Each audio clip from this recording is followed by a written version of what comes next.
দেশ গঠনের লক্ষ্যে তো আমরা এখানে আজকে নামাজ পড়লাম এই যে ঠাকুরগাঁওয়ে মসজিদে, এই যে আপনাদের কেন্দ্রীয় মডেল মসজিদ। এখানে পড়ার পর আমরা গাড়ি ছেড়েছি, ছাড়ার পর দিয়ে পিছন দিক থেকে একটা বাস এবং 5-7টা মোটরসাইকেল আসছে। এতে প্রায় 10-15 জন লোক ছিল।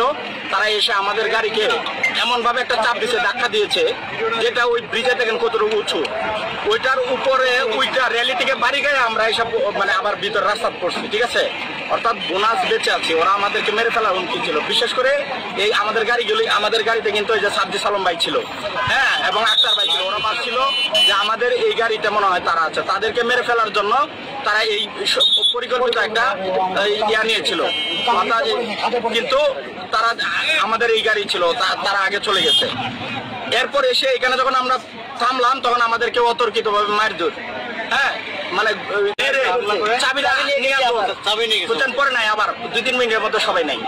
এই হচ্ছে বিষয়। আমরা প্রশাসনের মাধ্যমে চাবিটা উদ্ধার করা, স্থানীয় এলাকার মাধ্যমে 10-12 জনের মতো হবে এরকম। অথবা ওই স্থানীয় একজন লোক তাদের চাবি নিয়ে যায়, চাবি নিয়ে যায়। আমরা কারোর প্রতি কিছু বলতে চাই না। আমরা চাই যেভাবে হোক কোনো দলের প্রতি আমরা বলতে চাই না। একজন ঠাকুরগাঁয়ে আমাদের সারা দেশে প্রোগ্রাম চলছে। এই জুলাই পদযাত্রাকে যারা বানচাল করতে চায়, যারা এনসিপিকে ভয় পায়, যারা এই নাগরিক পার্টিকে ভয় পায় এবং নাহিদ ভাই, সাজিদ ভাই হামলা করতে চায়, তারা কে বা কারা, প্রশাসনের দায়িত্ব।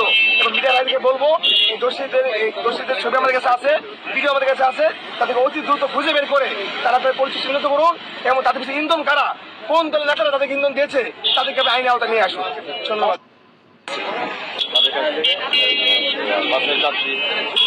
বাসের যাত্রী অথবা ওই স্থানীয় একজন লোক তাদের চাবি নিয়ে যায়, তাদেরকে চাবি নিয়ে যায়। আমরা তদন্ত তাদেরকে ব্যবস্থা নেব। ধন্যবাদ সবাইকে।